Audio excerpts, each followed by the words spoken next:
ایک سوال ہے کہ نبی پاک صلی اللہ علیہ وسلم کے چہرہ مبارک کو ام الکتاب کہنا، اور یہ عام طور پہ نعتیہ اشعار میں بھی ایک شعر نعت خواہ حضرات سے سنا ہوا ہے، چہرہ ام الکتاب تیرا، یا اسی طرح کے جی کیا کہنا؟ نبی پاک صلی اللہ علیہ وسلم کے چہرہ مبارکہ کو ام الکتاب کہنے میں کوئی حرج نہیں ہے، یعنی اس میں ایک تشبیہ ہے نبی پاک صلی اللہ علیہ وسلم کے مبارک چہرے کی فضیلت کے حوالے سے، اس کے کمال کے حوالے سے، اور یہ تو بہرحال احادیث طیبہ سے اس کا ثبوت موجود ہے، جیسا کہ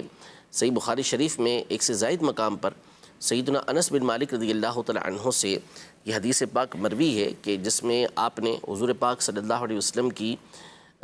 مبارک زندگی کے آخری دن کا تذکرہ کیا کہ پیر کا دن تھا، صبح کی نماز تھی، آپ صلی اللہ تعالی علیہ وآلہ وسلم کا جو مرض تھا وہ شدت پکڑ چکا تھا۔ فجر کے وقت میں صحابہ اکرام علیہم رضوان سیدنا ابوبکر صدیق رضی اللہ تعالی عنہ کے پیچھے صفے بنا کر موجود تھے، تو اتنے میں حضور پاک صلی اللہ علیہ وسلم نے جو پردہ تھا اسے اوپر کیا اپنے مبارک کمرے کا، حجرے کا، تو آپ کا چہرہ ایسا چمک رہا تھا کہ حضرت سیدنا انس بن مالک رضی اللہ تعالی عنہ فرماتے ہیں کہ کأنہ ورقۃ مصحف، گویا کہ یہ چہرہ مبارکہ مصحف قرآن کا ورقہ تھا۔ تو شارحین حدیث نے اس مقام پر یہی لکھا کہ یہ نبی پاک صلی اللہ علیہ وسلم کے حسن ظاہری اور حسن باطنی کی ایک تمثیل تھی، ایک مثال تھی، اس کو بیان کیا، تشبیہ دی اس سے کہ نبی پاک صلی اللہ علیہ وسلم کا چہرہ مبارکہ ظاہری اور باطنی تمام تر جو محاسن ہیں، خوبیاں ہیں، ان کا جامع ہیں۔ تو یہ تو خود سیدنا انس بن مالک رضی اللہ تعالی عنہ کی روایت موجود ہے۔ تو تشبیہ جو ہوتی ہے وہ من وجہین ہوتی ہے، یعنی اس کے اندر کوئی نہ کوئی بات ہوتی ہے جس کی بنیاد پر ایسا کہا جاتا ہے۔ جیسے سیدتنا عائشہ صدیقہ رضی اللہ تعالی عنہا سے بھی اس حوالے سے جب سوال کیا گیا کہ حضور پاک صلی اللہ علیہ وسلم کے اخلاق کیسے تھے،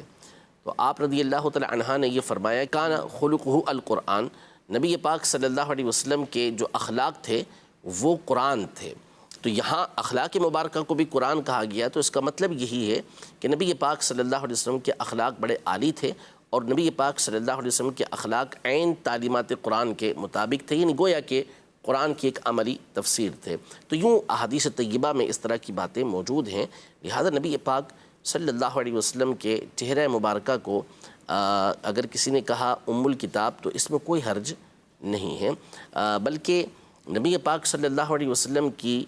جو ذات مبارکہ ہے ان کا مقام تو بہت بلند و بالا ہے۔ جرح و تعدیل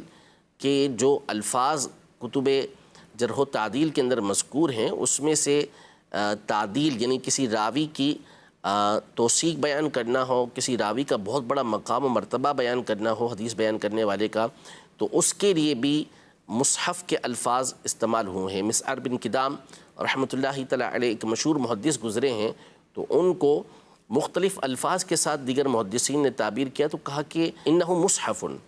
کہ یہ مصحف ہے۔ مطلب کیا تھا کہ ان کا حافظہ بہت مضبوط تھا، یعنی باتوں کو اچھی طریقے سے یاد رکھتے تھے، ضبط کرتے تھے، تو اس لیے اس لفظ سے ان کو تعبیر کیا، یہ لفظ ان کے لیے بولا گیا۔ تو مقصد یہ نہیں ہوتا کہ یہ کوئی سراپا قرآن ہے، بلکہ ایک تشبیہ دینا مقصود ہوتی ہے کہ جس طرح قرآن پاک میں حفاظت ہے، اللہ پاک نے یہ فیضان دیا ہے کہ یہ عمومی طور پہ باتوں کو مضبوطی کے ساتھ یاد رکھتے ہیں۔